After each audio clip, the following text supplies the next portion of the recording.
ಯೇಸುಕ್ರಿಸ್ತನ ಪರಿಶುದ್ಧವಾದ ನಾಮಕ್ಕೆ ಸ್ತೋತ್ರವಾಗಲಿ. ಈ ದಿನ ಅದೇ ಹಳೆಯ ತಂತ್ರಗಳು ಎಂಬ ಸಂಗತಿಯನ್ನು ಕುರಿತು ಧ್ಯಾನಿಸೋಣ. ಯಾಕೋಬ 4:6-8 ವಾಕ್ಯ.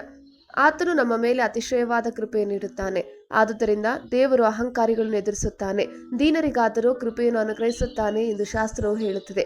ಹೀಗಿರಲಾಗಿ ದೇವರಿಗೆ ಒಳಗಾಗಿರಿ, ಸೈತಾನನನ್ನು ಎದುರಿಸಿರಿ, ಅವನು ನಿಮ್ಮನ್ನು ಬಿಟ್ಟು ಓಡಿ ಹೋಗುವನು. ದೇವರ ಸಮೀಪಕ್ಕೆ ಬನ್ನಿರಿ, ಆಗ ಆತ ನಿಮ್ಮ ಸಮೀಪಕ್ಕೆ ಬರುವನು. ಪಾಪಿಗಳೇ, ನಿಮ್ಮ ಕೈಗಳನ್ನು ಶುಚಿ ಮಾಡಿಕೊಳ್ಳಿರಿ, ಎರಡು ಮನಸ್ಸುಳ್ಳವರೇ, ನಿಮ್ಮ ಹೃದಯಗಳನ್ನು ನಿರ್ಮಲ ಮಾಡಿಕೊಳ್ಳಿರಿ. ಸೈತಾನ ಇಂದಿಗೂ ಬಳಸುವ 3 ಪ್ರಾಚೀನ ವಂಚನೆಯ ವಿಧಾನ: 1 ಅಪೇಕ್ಷೆ ಅಥವಾ ಆಸೆ, 2 ಸೌಂದರ್ಯ, 3 ಹೆಮ್ಮೆ. ಆದ್ದರಿಂದ ಪರಿಹಾರವೆಂದರೆ ಸೈತಾನನನ್ನು ಎದುರಿಸಿರಿ, ಅವನು ನಿಮ್ಮನ್ನು ಬಿಟ್ಟು ಓಡಿ ಹೋಗುವನು. ದೇವರ ಸಮೀಪಕ್ಕೆ ಬನ್ನಿರಿ, ಆಗ ಆತ ನಿಮ್ಮ ಸಮೀಪಕ್ಕೆ ಬರುವನು. ಆಮೆನ್. ತಂತ್ರಗಳು ಗ್ರೀಕ್ ಮೂಲದ ಟ್ಯಾಕ್ಟೋಸ್ ನಿಂದ ಬಂದಿದೆ.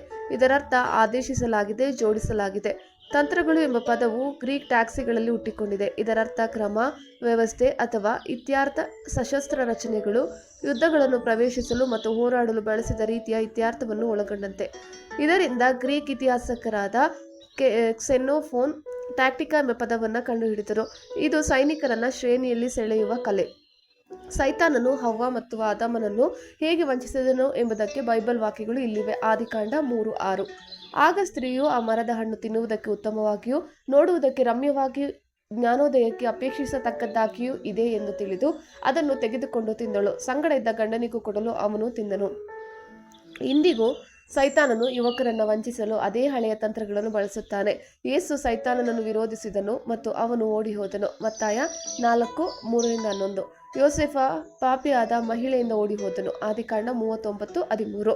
ದಾನಿಯೇಲ ಮತ್ತು ಅವನ ಸ್ನೇಹಿತರು ರಾಜನ ಆಹಾರವನ್ನು ತಿನ್ನಲು ನಿರಾಕರಿಸುತ್ತಾರೆ. ದಾನಿಯೇಲ 1:8. ಆದ್ದರಿಂದ ಅವರೆಲ್ಲರೂ ಭೂಮಿಯನ್ನು ಆಳುತ್ತಾರೆ. ಹಲ್ಲೆಲೂಯಾ, ಯೇಸುವಿಗೆ ಸ್ತೋತ್ರ. ದೇವರಿಗೆ ತೋರಿದ ದಾನಿಯೇಲನ ಬದ್ಧತೆ ಅಥವಾ ಸಮರ್ಪಣೆ.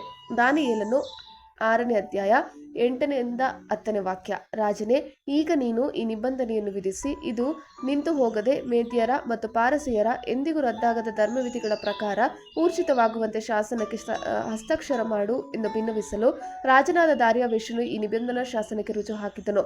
ಶಾಸನಕ್ಕೆ ರುಜುವಾದದ್ದು ದಾನಿಯೇಲನಿಗೆ ತಿಳಿದಾಗ ಅವನು ತನ್ನ ಮನೆಗೆ ಹೋಗಿ ಯೆರೂಸಲೇಮಿನ ಕಡೆಗೆ ಕದವಿಲ್ಲದ ಕಿಟಕಿಗಳುಳ್ಳ ತನ್ನ ಮಹಡಿಯ ಕೋಣೆಯಲ್ಲಿ ಯಥಾಪ್ರಕಾರ ದಿನಕ್ಕೆ 3 ಆವರ್ತಿ ಮೊಣಕಾಲೂರಿ ತನ್ನ ದೇವರಿಗೆ ಪ್ರಾರ್ಥನೆ ಮಾಡಿ ಸ್ತೋತ್ರ ಸಲ್ಲಿಸಿದನು. ಆಮೇನ್. ಕರ್ತನ ಕೃಪೆ ನಿಮ್ಮೆಲ್ಲರೊಂದಿಗಿರಲಿ.